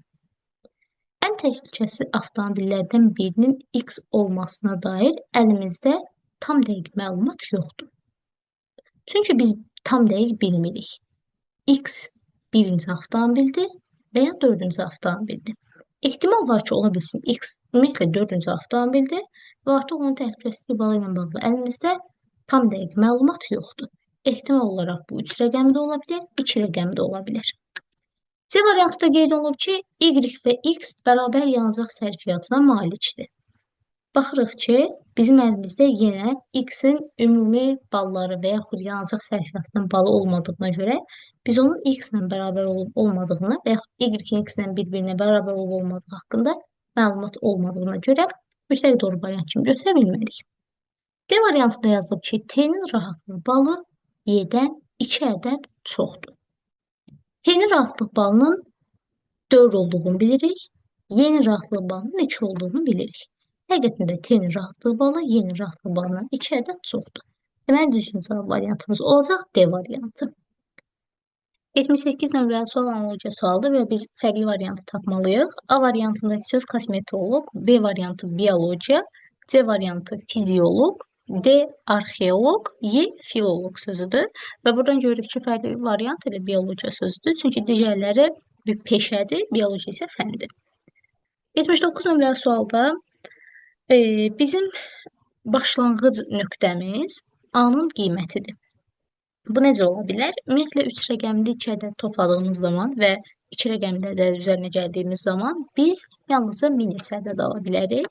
Yəni, A-nın qiyməti böyük bir ədəd olmalıdır ki, biz orada 1000 neçə ədədini alaq. Aydınmı? Yəni, A-ya biz, məsələn deyirəm, 4 qiyməti qoysaq, biz burada artıq 1000 neçə ala bilmərik? 8 alarıq. Məsələn, bu artıq silinir. Və yaxud A-ya 3 qiyməti, 2 qiyməti versək, biz artıq 1000 neçə ala bilmərik. O zaman A-nın qiyməti gərək 5-dən daha böyük ədəd olsun ki, 5-in özü də ola bilər bu arada. Biz burada 1000 neçə, yəni 1 ilə başlayan ədəd alaq. O zaman biz A-nın 5, 6, 7, 8, 9 qiymətlərini bir-bir yoxlamalıyıq. Və digər tərəfdən burada onu qeyd edeyim ki, A-ya biz 5-dən daha yuxarı qiymət versək, bu ədədləri topladığımız halda, məsələn, tutaq ki, A-ya 5, 5 versək, məsələn, B-nin də qiyməti fərq yoxdur. İstənilən ədəd olsa, tutaq ki, 2, 3, 4, 5 fərq yoxdur. Məsələn, 2 olsa, burada alacağımız ədəd ondan daha böyük ədəddir. Və ondan daha böyük ədəddirsə, bizim mütləq şəkildə yadda qalan birimiz olmalıdır. Eynən o dediyim burada uyğundur. Bizim ümumiyyətlə hesab əməllərində belə bir qaydamız var ki, əgər ədədlərdən biri sürüşüb aşağı düşərsə, yerdə qalan ədədlərin cəmi ona bərabərdir. Və bu qayda ödəyirsə, artıq bizim burada da yazacağımız ədədin yanında yadda qalan birimiz mütləq şəkildə olmalıdır. Gəlin o zaman A-ya 5 və 5-dən yuxarı qiymətlər verib, baxaq görək hansı həll bizim üçün daha çox ödənişlidir. Məsələn, A-ya ilə 5 qiymətinin özündən başlayaq. A-ya 5, 5 versək, biz bilirik ki, bizim bu hesabdan yadda qalan birimiz var. 5 üstə 5, 10. 10-un üzərinə həmin yadda qalan biri gəldiyimiz zaman alırıq B-nin qiymətini 11. Yəni, B-yə 1 yazırıq. B-yə 1 yazdığımız zaman digər tərəfdən burada da 1 qeyd eləsək və biz bilirik ki, bizim bu hesabdan da yadda qalan birimiz mütləq olmalıdır. 1 üstə 1, 2. 2-nin üzərinə həmin o yadda qalan 1-i gəldiyimiz zaman alırıq 3. 3-ün üzərinə neçə gəlsək bizə 11 verir. Yəni 1 ilə bitən bir şey verir. T-nin də qiymətini buradan çıxarırıq ki, 8-dir. Gəlirik bura. A-nın qiyməti 5, 5, B-nin qiyməti 1-dir. 5 üstə 5, 10, üstə 1, 11. H-ın da qiyməti o zaman 11 olmalıdır. Biz bu ədədi topladığımız zaman 1111 alarıq. 1111 bizim cavabımız ola bilərmi? Xeyr. İlk növbədə ona görə ola bilməz ki, biz həm L, həm B, həm H-a bir rəqəmi verə bilmərik. Bunlar bir-birinə fərqli rəqəmlər olmalıdır. İkincisi də yazacağımız cavab ümumiyyətlə variantda yoxdur. O zaman keçirik A-nın digər qiymətlərini yoxlamağa. Bu səfər də A-ya 6 qiymətini verək, yenidən yoxlayaq. 6 üstə 6 alırıq 12. Bilirik ki, bizim bu hesabdan yadda qalan birimiz var. Ona görə buraya yazırıq 13. Yəni B-nin qiyməti 3-dür. Biz B-lərə 3 yazsaq və bizim bu hesabdan da yadda qalan birimiz olduğuna görə 3 üstə 3, 6. Üzərinə 1 gəlirik, 7. Biz 7-nin üzərinə neçə gələndə sonu 3 ilə bitən 13 ədədi alarıq. T-nin qiymətini çıxarırıq 6. Amma A-nın qiyməti, T-nin qiyməti ikisi 6 ola bilmədiyinə görə bu hesabı elə davam etdirməyə ehtiyac yoxdur. Çünki ödəməyəcək. Növbəti yoxlayırıq A-nın 7 qiymət. A-ya yazırıq 7. 7 üstə 7 14 və üzərinə yadda qalan 1 gəldiyimiz zaman bunu alırıq 15. Yəni B-nin qiyməti çıxır 5. Digər tərəfdən həmçinin burada da yazırıq A-ya 7, 7, 5. 7 üstə 7 14. 14 üzərinə 5 gəldiyimiz zaman alırıq 19. 9 yazırıq 1 yadda. 5 üstə 5, 10. 10 üzərinə 1 gəlirik, 11. 11-in üzərinə neçə gəldiyimiz zaman 5 alarıq. Yəni, son 5 ilə bitən ədəd alarıq. T-nin qiymətini yazırıq. 4-ə bərabərdir. Biz bu ədədləri sonda toplasaq, həqiqətində bunların üzərinə bizə 1559 demək gəlir. Ona görə də düzgün cavabımız olacaq Y variantı.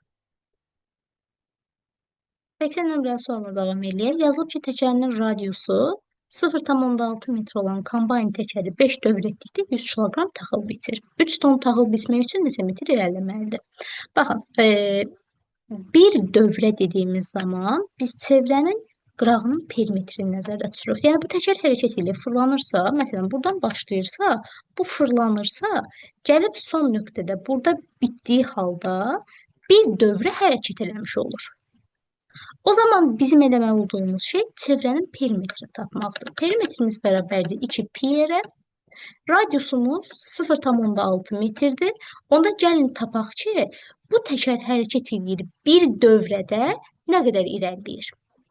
Perimetrimiz bərabərdir 2 vurulsun 3 vurulsun 0,6. Bu ifadə də bərabərdir 3,6-ya. Yəni, bizim təkərimiz hərəkət etdiyi halda 3,6 metr yol gedir bir dövrədə. Bu təkər hərəkət edir 5 dövrə. O zaman biz 5'i vurarıq 3,6'ya. Taparıq ki, bu 18 metr irəliləyəcək və 18 metr irəlilədiyi halda bu 100 kiloqram taxıl biçir. Yaxşı, bəs 3 ton taxıl biçmək üçün neçə metr irəliləməlidir? Bizim 1 tonumuz 1000 kiloqramdır. 3 ton taxıl biçmək üçün bu 3000 kiloqram taxıl əldə eləməlidir. O zaman 18 metr hərəkətdə 100 kiloqram taxıl əldə edilirsə, 3000 kiloqram taxıl əldə eləmək üçün neçə metr yol getməlidir? Tənasübdə çarpaz hasilləri bilirik ki, bir-birinə bərabərdir. Yəni 18 vurulsun 3000 bərabərdir 100 vurulsun 300. X-in qiyməti də bərabərdir. 18 vurulsun 3000 bölünsün 100'e. İxtisarlarımıza apardığımız zaman cavabı alırıq ki, 540'a bərabərdir. Birinci cavab olacaq D variantı. 81 nömrə solda qeyd olunmuş ki, variantlardakı hissələrin dördünün birləşməsindən aşağıdakı fiqur alınır. Hansı hissə artıqdır?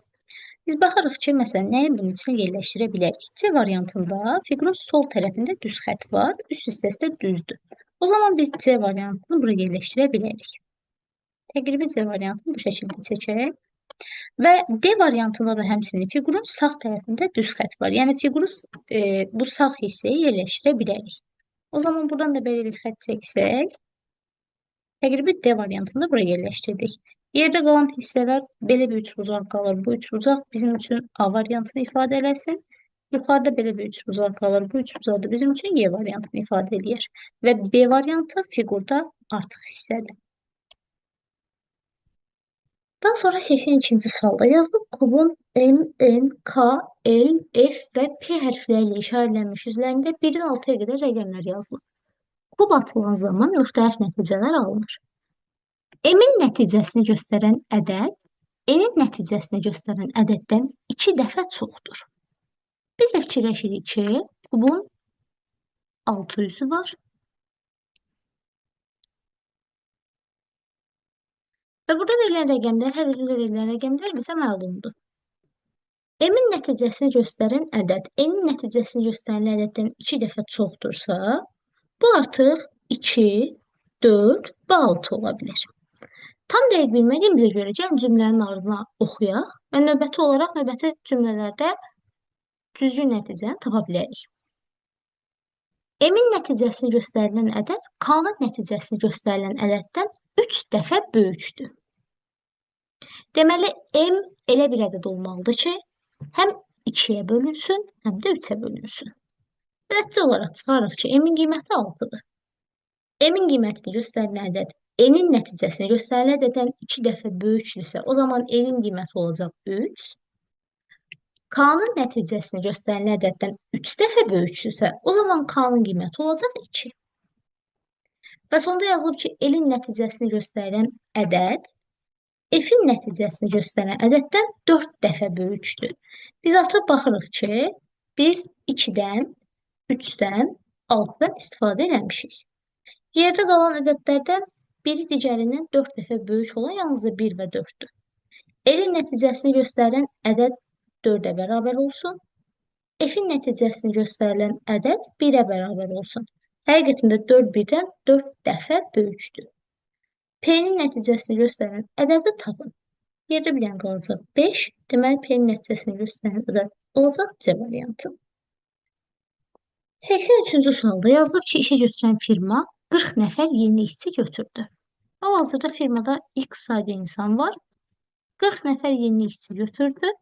Əgər bunun əvəzinə firma 40 nəfər işçi azad eləsəydi, firmada indikindən 6 dəfə az işçi olardı. Burada düzgün tənliyi bu şəkildə yaza bilərik. 40 nəfər işçi əlavə eləyəndən sonra alınan rəqəm, əgər 40 nəfər işçi azad eləsəydi, həmin vaxtda alınan rəqəmdən 6 dəfə böyük olmalıydı. Deməli, biz əlimizdə olan kiçik hissəni 6-ya vurub böyük hissəni tapmalıyıq.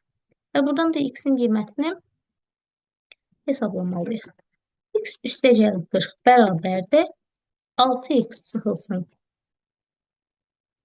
240 və digər tərəfdən baxırıq ki, 280 bərabər olacaq 5x-ə. X-in qiyməti bərabərdir. 56'ya. Yani düzgün cevabımız olacaq B variantı. Daha sonra 84-cü sualda hesab əməllərini oxumalı düzgün cavabı tapmalıyıq. AD-nin cəmi 8-dir, BY-nin cəmi 13-dür, CF-nin cəmi 12-dir. Biz ümumiyyətlə toplama əməliyyatında bilirik ki, ən sağda olan tərəfdən başlayırıq. C ilə F-i topladığımız zaman 12 alırıq. O zaman 2 yazarıq, 1 yadda qalır. B və Y-nin cəmi 13-ə bərabərdir. 13 üzərinə həmin yadda qalan biri gəlsə alırıq 14. 4 yazarıq, yenə 1 yadda qalar. Sonda A ilə D-nin cəmi 8-ə bərabərdir. 8 üzərinə yadda qalan biri gəldiyimiz zaman alırıq 9. Düzgün cavab da bərabərdir 942. Bax 85 nömrəli suala. Sualda qeyd olunur ki, bir kvadratı 3 xətt çəkməklə ən çoxu neçə hissəyə bölmək olar? Biz o zaman xəttlərimizi, məsələn, bir xətti bu şəkildə, digər xətti bu şəkildə çəksək və çox parça yaratmaq istəyiriksə, üçüncü xətti ortadan bu şəkildə çəkə bilərik. O zaman baxaq ən çoxu neçə hissə alınır? 1, 2, 3, 4, 5, 6 və 7. Düzgün cavab olacaq C variantı. 86-cı sualda biz sözlərdən istifadə edib yeni bir söz yaratmalıyıq. Burada düzgün cavabımız olacaq 1 və 4.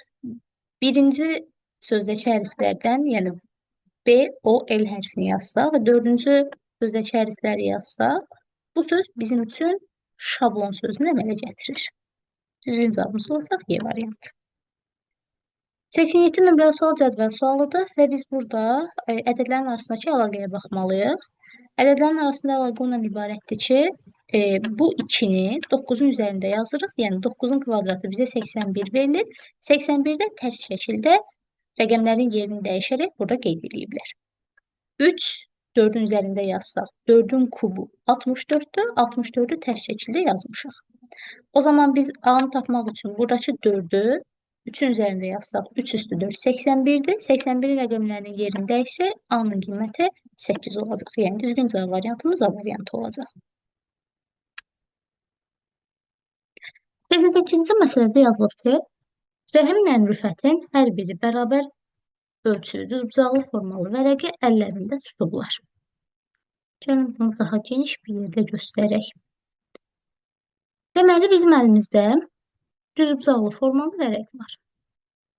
Yazılıb Rüfət bu düzbucağın 4 tərəfindən 3-ünü toplayıb 20 sm alır. Digəri isə eyni işi icra edərək 22 sm alır. Həmin düzbucağın sahəsi nəyə bərabərdir? Yazıram bu hissələrə A, uzunluğuna da yazıram B. Deməli, Rəhim 3 tərəfi toplayır. Məsələn, fərz edək ki, birinci tərəf, ikinci tərəf və üçüncü tərəf. Rəhim bu hissələri toplayır. A, üstəgəl B, üstəgəl A. Buradan alır, cəm 20 sm bərabərdir.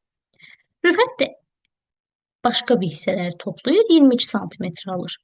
O zaman Rüfət də toplasın B, A, B hissəsini. Yazaq o zaman. B üstəgəl B, üstəgəl A bərabərdir 22 sm. Bunları fərqli götürməyimizdə əsas məqsəd odur ki, əgər uzunluqları eyni götürsək, alacağımız cəmlər də bir-birinə bərabər olmalıydı. Yəni, hər ikisi ya 20 sm almalıydı ümumi cəmi, ya da 22 sm. Amma bir-birindən fərqli alıblarsa, deməli, uzunluqları fərqli götürürlər. Ona görə də biz də müxtəlif işarələrdən istifadə edərək həmin cəmləri yaza bilərik. Əlimizdə belə bir tənlik əmələ gəlir. Bu tənlikləri sadələşdirsək alırıq. 2A üstəgəl B bərabərdir 20-yə, 2B üstəgəl A bərabərdir 22-yə. Tərəf-tərəfə toplasaq alırıq. 3A üstəgəl 3B bərabərdir 42-yə. A ilə B-nin cəmi bərabər olacaq. Hər tərəfi 3-ə bölsək, cəm 14-ə bərabərdir. Deməli, düzbucağının uzunluğu ilə eninin cəmi 14-ə bərabərdir. Həm düzbucağının sahəsi bizdən tələb olunur. Yəni, AB. Əvəzləmə apara bilərik yenidən. Məsələn, biz bilirik ki, yuxarıda verilən 2A üstəgəl B bərabərdir 20-dir. A ilə B-nin qiymətinin 14-ə bərabər olduğunu biliriksə, bu həmin ifadədən B-nin qiymətini tapa bilərik. B bərabərdir 14 çıxılsın A. Tapdığımız B-nin qiymətini gətirib ifadələrdən hər hansınızsa birində yerinə qoya bilərik. O zaman yazıram 2A üstəgəl B-nin qiyməti bərabərdir 14 çıxılsın A-ya. Cavab da bərabərdir 20-yə. A üstəgəl 14 bərabərdir 20-yə. A-nın qiyməti bərabərdir 6-ya. Deməli, düzbucaqlığını tapırıq ki, bir tərəfi 6-ya bərabərdir. Digər tərəfini tapmaq üçün aldığımız 6-nı gətirib tam da baxın bu ifadədə yerinə qoyuruq. 6-nın üzərinə B-nin qiymətini gələndə 14 alırıq. Deməli, B-nin qiyməti nəyə bərabər olacaq? B-nin qiyməti bərabərdir 8-ə. A-nın qiyməti 6-dır, B-nin qiyməti 8-dir. Hasil nəyə bərabər olacaq? 48-ə. 89 nömrəli sualda yazılıb ki, Bağdadı fəth etmək onun özündən də gözəldir cümləsinin məntiqi nəticəsi nədir? Burada biz müharibədən və yaxud Bağdadın gözəl şəhər olmasından bəhs eləmirik. A variantı daha uyğun variantdır. Çünki sualın, yəni daha doğrusu cümlənin məzmunundan ibarətdir ki, hədəfə çatmaq üçün çalışmaq insana ayrı zövq verir. Yəni, düzgün cavab variantı A variantı olacaq. 90 nömrəli sualla davam edək. Yazılıb qanun uyğunluğu müəyyən edin və sual işarəsinin yerinə uyğun variantı tapın. Şifrələrə aid bir sualdır. Sadəcə olaraq bizim imtahan zamanı biraz vaxtımızı aparacaq sualdır. Çünki variantları bir-bir yoxlamalıyıq. Yəni, ilk növbədə mən baxıram ki, sütun üzrə təkrarlanır. 2 ədəd 4 var, 2 ədəd 2 var. 3 tək qalıb. Sütun üzrə baxıram bunlara. Burada 2 ədəd G hərfi var, 2 ədəd 1 B hərfi var. D tək qalıb. Deməli, D-nin qarşılığı 3-ə bərabərdir və 3 ilə başlayan şifrə dodaq sözünün qarşılığıdır. Yəni, 3500, daha doğrusu 3, 5, 3, 6, 4 dodaq sözünün qarşılığıdır. Digər tərəfdən biz D hərfinin 3 olduğunu, O hərfinin avtomatik 5 olduğunu, A hərfinin 6 olduğunu, G hərfinin 4 olduğunu tapırıq. G hərfinin 4 olduğunu tapmışıqsa, artıq biz qabaq sözünün də qarşılığını tapa bilərik. 4 ilə başlasın, 4 ilə bitsin. Belə bir şifrə. Artıq biz baxırıq ki, 4, 6, 2, 6, 4 şifrəsidir. G hərfi 4-dür, A hərfi 6-dır, B hərfi 2-dir. O zaman B-nin 2 olduğunu özümüz üçün qeyd eləyək. Və qabaq sözünün şifrəsini tapmışıqsa, burada qeyd olunan qubut sözünün də şifrəsini tapa bilərik. Gəlib baxırıq ki, 4, 1, 2, 6, 3 qubut sözünün şifrəsidir. O zaman qeyd edirik bunda. Və buradan da yenə baxırıq, G-nin qiyməti 4-dür, O-nun qiyməti 1-ə bərabərdir, B-nin qiyməti 2-dir. Digər tərəfdən artıq uyğunsuzluq görürük. Çünki burada növbəti 6 şifrəsi verilib, amma burada U hərfi verilib. Onun şifrəsi 1-dir. Ona görə də biz bu şifrəni qubut sözünün qarşılığı kimi götürə bilmərik. Sıralama pozduq.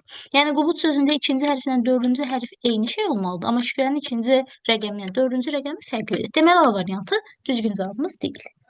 Məsələn, buna uyğun olaraq yenidən variantları bir-bir yoxlamalıyıq. Gəlin B variantını yoxlayaq. B variantında da artıq biz bir-bir yenə hərfləri tapmalıyıq. Yenə biz sütun üzrə təkrarlanmalara baxırıq. Bizim sütun üzrə 3-ümüz tək qalıb. 2 ədəd 4, 2 ədəd 2-miz var. Baxırıq ki, D yenə tək qalıb. Deməli, yenə 3, 5, 3, 6, 4 dodaq sözünün şifrəsidir. O hərfinin qarşılığı avtomatik 5-dir. A hərfinin qarşılığı yenidən 6-dır, G hərfinin qarşılığı 4-dür. G hərfinin qarşılığı 4-dürsə, biz o zaman qabaq sözünü tapa bilərik. Qabaq sözünü tapmaq üçün də baxırıq ki, birinci və sonuncu hərfi 4 olsun. Baxırıq ki, burada 4, 6, 2, 6, 4 qabaq sözünün qarşılığıdır. Bunu da tapdıq, bunu da tapdıq. O zaman qubat sözünü də tapa bilərik. Qubat sözünü tapmaq üçün də yazırıq 4, 1, 2, 6, 3. İndi gəlin yoxlayaq bizim çatışmayan hərflərimiz hansıdır? Məsələn, G hərfinin 4 olduğunu yazmışıq. U hərfi 1-ə bərabər olmalıdır. Bunu qeyd edək. B hərfi 2-yə bərabər olmalıdır bu məntiqlə. A hərfi 6-ya bərabər olmalıdır. D hərfi 3-ə bərabər olmalıdır. Üçüncü sırada da G hərfi 4 tapmışıq. A hərfini 6 tapmışıq. B-ni 2 tapmışıq. Yenidən A 6-dır, G 4-dür. Hələ ki, heç bir problem yoxdur. Biz yerdə qalan budaq sözündən badıq sözünü tapmalıyıq. O zaman baxırıq ki, biz B hərfinin 2 olduğunu, U hərfinin 1 olduğunu biliriksə, 2 və 1 ilə başlayan variant bizim budaq sözünün qarşılığı olmalıdır. Bizim 2, 1 ilə başlayan hərflərimiz 2, 1, 3, 1, 4-dür. Amma diqqətlə baxsaq, A-nın şifrəsi 1 ola bilməz. Çünki biz A-nın şifrəsini 6 tapmışıq. Yəni B variantı da bu məntiqlə uyğun deyil. O zaman D variantına baxaq. D variantında da yenə bu uyğunluğa baxırıq. Məsələn, sütun üzrə yenidən baxırıq ki, burada D hərfi tək qalır. Bizim də 3-ümüz tək idi. Yenə yazırıq 3, 5, 3, 6, 4. Dodaq sözünün qarşılığıdır. Avtomatik yenə O-nun qarşılığı 5-dir, D-nin qarşılığı 3-dür, A-nın qarşılığı 6-dır və G-nin qarşılığı bərabər olacaq 4-ə. G-nin qarşılığı 4-dürsə, qabaq sözünü tapmaq üçün 4 ilə başlayıb 4 ilə bitən variant seçməliyik. Bu da olacaq ən sonuncu. 4, 6, 2, 6, 4. Buradan biz B hərfinin 2 olduğunu tapırıq. B hərfi 2-yə bərabərdirsə, biz o zaman digərlərini tapa bilərik. Ondan əvvəl Qubat sözündə qarşılığını tapaq. G 4-dür. Biz 4 ilə başlayan digər şifrəmiz budur. 4, 1, 2, 6, 3. Buna yazırıq. 4, 1, 2, 6, 3. U hərfinin qarşılığı 1-ə bərabərdir. B-nin qarşılığı 2-dir, A-nın qarşılığı 6-dır, D-nin qarşılığı 3-dür. Hələ ki, heç bir problem görünmür. Geridə qaldı bu iki sözü tapmaq. Bizim şifrələrimiz də 2, 6, 3, 6, 4-dür, 2, 1, 3, 1, 4-dür. Buduq sözünün qarşılığı baxırıq ki, B2-dir, U1-dir. Yəni 2 və 1 ilə başlayan şifrə buduq sözünün qarşılığı olmalıdır. 2, 1, 3, 1, 4. Bu da ödədi. Geridə qalan 2, 6, 3, 6, 4 badaq sözünün qarşılığıdır. Çünki A hərfi 6-ya bərabərdir, D 3-dür, G hərfi 4-dür və şifrə tamamilə bunları ödəyir. Deməli, D variantı düzgün variantdır. Biz C variantını və G variantını da yoxlaya bilərik. Yoxlasaydıq, onların da yanlış olduğunu görəcəkdik. Sonra baxaq 91 nömrəli suala. Yazılıb ki, tərəzilərin hər iki gözündən hansı çəkiləri götürmək lazım ki, tərəzi tarazlığa gəlsin. Biz bunu variantlarla da bir-bir yoxlaya bilərik. Məsələn, burada A variantında 24, 16 yazılıb. Biz birinci çəkidən tərəzidən 24 rəqəmini, ikinci tərəzidən 16 rəqəmini çıxsaq, tərəzilərin tarazlığı ödəməyəcək. Yenidən belə deyək də, çəkilərin arasındakı fərqlər yaranacaq. Tərəzinin tarazlığa gəlməsi üçün tərəzi bu şəkildə olmalıdır. Yəni, çəkilər bir-birinə bərabər olmalıdır. Amma C variantında qeyd olunan 12 və 16 rəqəmini yoxlasaq, yəni biz buradan 12 çəkisini silsək, buradan da 16 çəkisini silsək, 29, 27, 24 bunların cəmi bizə verəcək 80 ədədini. 29, 24, 18, 9 bunlar da cəmi bizə verəcək 80 ədədini. 80 80-ə bərabərdirsə, tərəzimiz tarazlıqda olacaq. Yəni, düzgün cavabımız olmalıdır C variantı. 92 nömrəli sualda da qeyd olunub ki, qutan, quş, kinkan nədir? Qutan quşun növüdür, kinkan da meyvənin növüdür. Cavab olacaq D variantı. Gələk növbəti olaraq 93-94 sayılı suallara. Bizə cədvəl verilir. Cədvəldə bir müəssisədə işləyən qadınların və kişilərin boy uzunluğuna görə paylanması təsvir edilir. 93-cü sualda yazılıb işçi kişilərin neçə faizi 1,71, 1,80 sm boyundadır. O zaman baxaq burada, işçi kişilərin ümumi sayları nəyə bərabərdir? Ümumi sayları tapmaq üçün bunların hamısının cəmini tapmalıyıq. Yəni 40, üstəgəl 60, üstəgəl 80, üstəgəl 70. Bunların cəmi bizə verəcək ümumi olaraq 250. Yəni işçi kişilərin ümumi sayları bərabərdir 250-yə. Bəs bunların neçə faizi 171, 180 sm boyundadır? 171, 180 sm boyunda kişilərin sayı 80-dir. O zaman tapmalıyıq ki, 250-nin neçə faizi, yəni yüzdə neçəsi 80-ə bərabərdir. Və buradan x-in qiymətini də taparıq ki, 32 faizi artıq 80-ə bərabərdir. Yəni düzgün cavab variantımız olar D variantı. 94-cü sualda da yazılıb ki, işçi qadınların neçə faizi 170 və 170-dən aşağıdır. Yenidən biz işçi qadınların o zaman yenə bütövlükdə sayını tapmalıyıq. İşçi qadınların sayını tapmaq üçün də yazarıq 80, 60, 50 və 10. Cəmləri bərabər olacaq 200-ə. Yəni tapmalıyıq ki, bu 200-ün neçə faizi 170 və 170-dən aşağıdır. 170 və 170-dən aşağı nəzərdə tutulursa, o zaman biz sadəcə olaraq bunların ikisini götürərik. Yəni 60-dan 80-in cəmi. Yəni 140. İndi tapmalıyıq ki, 140 ədədi 200-ün neçə faizidir? Bunu da bu şəkildə təminlə yazsaq, x-in qiymətini taparıq ki, 70-ə bərabərdir. Düzgün cavabımız olacaq C variantı. Növbəti baxaq 96-cı suala. Yazılıb ki, yarışmanın nəticəsinə görə A, B, C, D, E 1-5-ci yerləri tutublar. Buna uyğun cədvəl qurduq və cədvəldəki məlumatları qeyd edirik. A və D qalib deyirlər, deməli birinci yerləri tuta bilməzlər. B və C tək nömrəli yerləri tutmuyublar. Deməli B və C nə 1, nə 3, nə də 5-ci yerləri tuta bilməzlər. B və Y qonşu yerləri tutublar. Hər ki, bu cümləni ötürərik. C isə D-dən yaxşı nəticə göstərir. Bir ümumiyyətlə cədvələ baxsaq, buradan görərik ki, artıq birinci yeri Y tutub. Birinci yeri Y tutubsa və bizim əlimizdə belə bir cümlə var ki, B ilə Y qonşu yerləri tutublar. O zaman B ikinci yeri tutmalıdır ki, Y ilə qonşu olsun. İkinci yeri tapdığımıza görə sonda yazılıb ki, C D-dən yaxşı nəticə göstərib. Biz C-nin nəticəsini sətir üzrə sonsuz minus işarələrinə baxsaq, görürük ki, C-nin nəticəsi 4-dür və C-nin 4 nəticəsi D-dən daha yaxşıdırsa, D o zaman 5-ci yer tutmalıdır. D 5-ci yer tutarsa, onda biz A-nın nəticəsində görürük ki, A 3-cü yeri tutur. A və C-nin tutduğu yerləri müəyyənləşdirin. A 3, C 4-cü yerlər tutmalıdır. Uyğun olaraq cavab olacaq 3 və 4. 97-ci nömrəli sual cədvəllərlə bağlı olan belə bir maraqlı sualdır. Mahiyyət ondan ibarət ki, ədədlərin arasındakı əlaqəni tapmalıyıq. 5 və 7, burada da 3 və 5-in arasında əlaqə var. 5 ilə 7-nin hasili 35-ə bərabərdir. 6 və 2-nin hasili 12-yə bərabərdir. 2 və 8-in hasili 16-ya bərabərdir. 3 və 5-in hasili 15-ə bərabərdir. 7 və 4-ün hasili 28-ə bərabərdir. Yəni B-nin qiyməti 8-dir. 7 və 6-nın hasili 42-yə bərabərdir. C-nin də qiyməti 2-dir. 8 və 2-nin hasili bizə verəcək düzgün cavabı 16-ya bərabərdir. 99 nömrəli sualla davam edək. Ftoşiki sualıdır. Biz A, B, C, D, E hərflərini yerinə düzgün ardıcılıqla yazmalıyıq. Bizim ftoşikidə başlanğıc nöqtəmiz ən böyük ədədlə ən kiçik ədədi yazmaqdır. İlk növbədə. Baxırıq ki, sütun üzrə də 5 dama var, sətir üzrə də 5 dama var. Deməli, burada ən böyük ədədimiz 5 olacaq, ən kiçik ədədimiz 1 olacaq.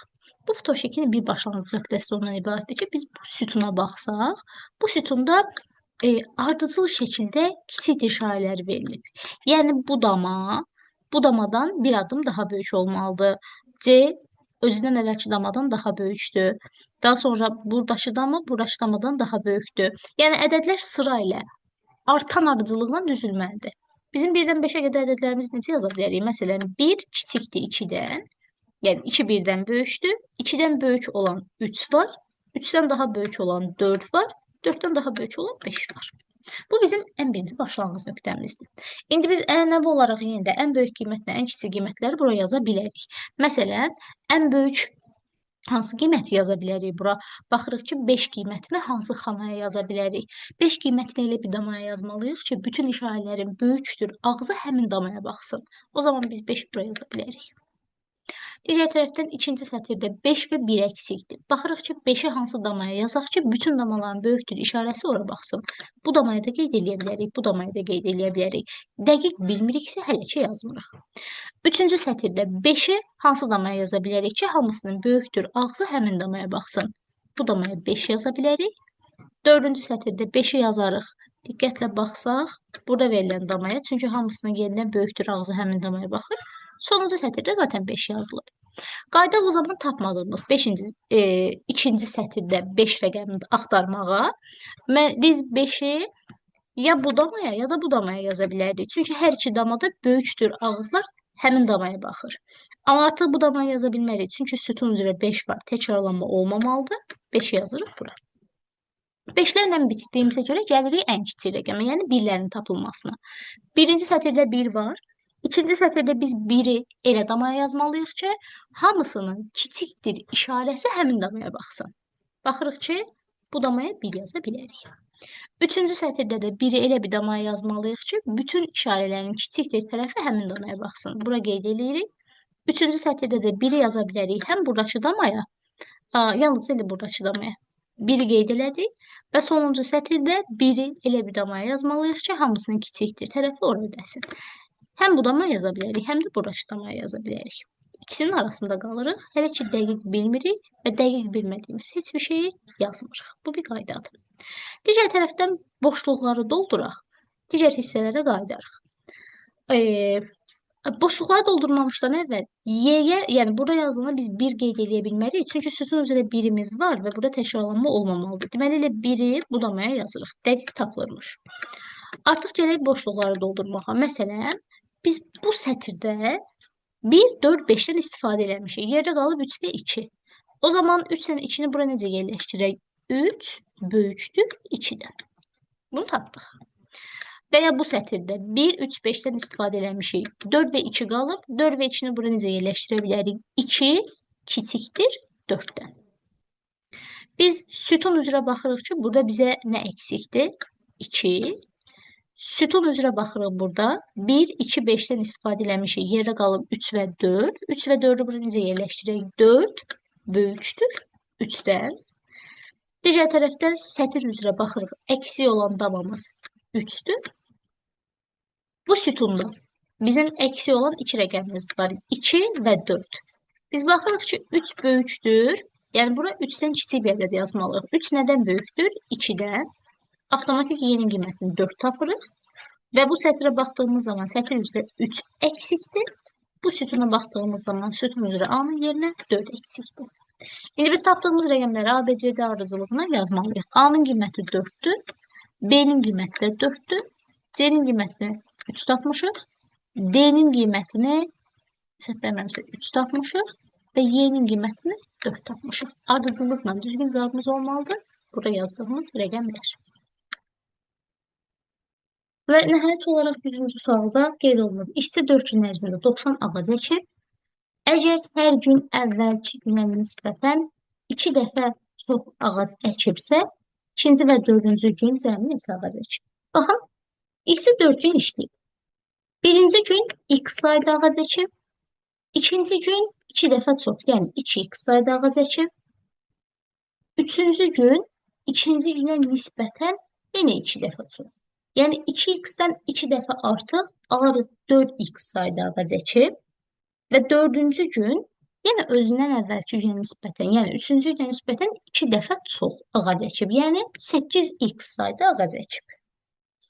4 gün ərzində cəm olaraq 90 ağac əkib. Yəni x üstəgəl 2x üstəgəl 4x üstəgəl 8x bərabər olacaq 90.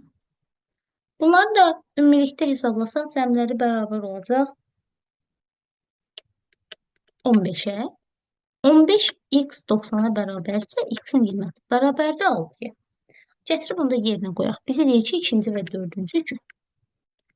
X-in qiyməti 6-sı ilə birinci gün 6 ağac əkib, ikinci gün 12 ağac əkib, üçüncü gün 24 ağac əkib, dördüncü gün 48 ağac əkib.